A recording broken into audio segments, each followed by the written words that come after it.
where news comes first. This is WECT News at Midday, streaming live on WECT.com and the WECT News app. High noon on a Monday. Thanks for joining us. I'm Bob Bonner. And I'm Kim Ratcliffe. Happy to have you with us this morning. And we've got some new details on a woman's body found over the weekend. We've learned in the last hour the name of the woman killed is Mary Elizabeth Hewlett. Her body was found on Parmalee Road in Castle Haynes shortly before 8 in the morning on Saturday. We've also learned EMS crews tried to save her, but were unable to. Still no word on how she was killed or why. No arrests have been made. The man who many of you call mayor will keep his position even though he's in jail. Caswell Beach officials tell us they have no plans to challenge Harry Simmons' position.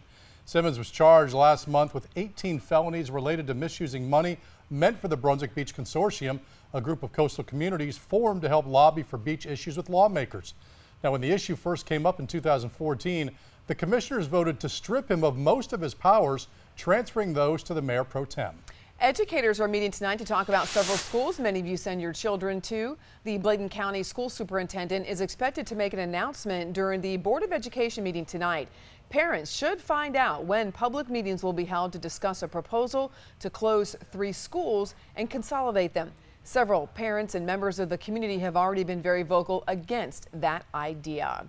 Looking pretty messy if you're headed out to lunch, at least in the Wilmington area, Patrick. Hey, it really depends on where you are. That's what we were talking about earlier on this morning, but already starting to see a little bit of blue skies trying to peek out here from the HD Skycam from the USS North Carolina this afternoon. And still raining technically in the city of Wilmington, but it really depends on which side of town that you are on. Current temperatures, because of the rain, because of the clouds, a little opposite of what we had earlier on this morning. Remember, this morning we had temperatures in the 50s where the skies were clear back to the west.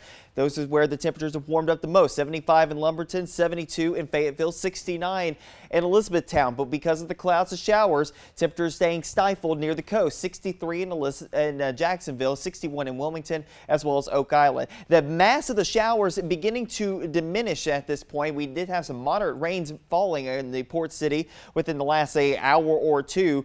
And then now starting to kind of break up a little bit, but still dry further inland Bladen County as well as Columbus County. And this whole batch of showers continues to lift very slowly off towards the north with this area of low pressure that continues to pinwheel just off of our coastline. You can actually see how this kind of pulled in the moisture right on top of us. And again, continuing to work its way off towards the north. There is some clearing down to the south, and that's going to allow for some sunshine as we head through the afternoon hours. Still thinking that we could get into some sun, but we back down the temperatures for the rest of today because of the showers that we do have. Now, further inland, different story. Your temperatures will still be able to get up towards, say, 75, 76 degrees. I think here in Wilmington, we'll probably only max out about 74 this afternoon. And again, clearing up the skies as we head through the latter portion of the day. Wind still out of the north at about 5 to 10 miles per hour. They will switch around to the south and west heading into tomorrow and even tonight. That's going to offer us up a little bit more in the way of warmer temperatures out ahead of our next frontal boundary. We'll detail that coming up in just a few minutes. All right, Patrick. Well, good news if you have plans to travel on Southwest Airlines today. That's right. Tom Costello reports that things are back to normal today after a weekend glitch in their computer system caused a nationwide problem.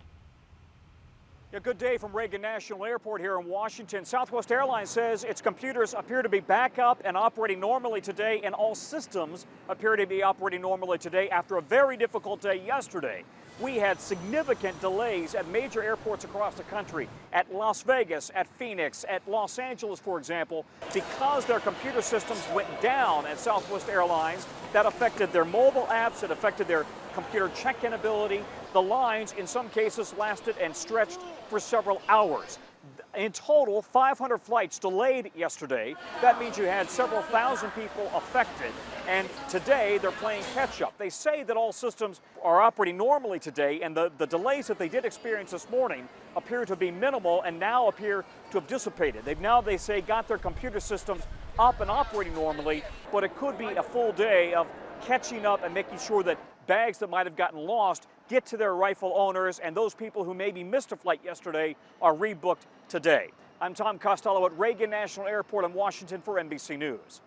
A man now facing charges in connection with a fatal shooting of an off-duty Memphis police officer. Lorenzo Clark has been formally charged with possession of a firearm. Now, he's a neighbor of Officer Terrence Ulridge, who died Sunday after being shot multiple times just outside of Memphis. It's still unclear whether additional charges would be filed in that case. Ulrich is the second Memphis officer to be fatally shot in just the past 2.5 months. He had a fiance who was 4 months pregnant. About 12:05 right now. Quick check your stocks at the lunch hour. The NASDAQ, the Dow, and S&P all rising at noon.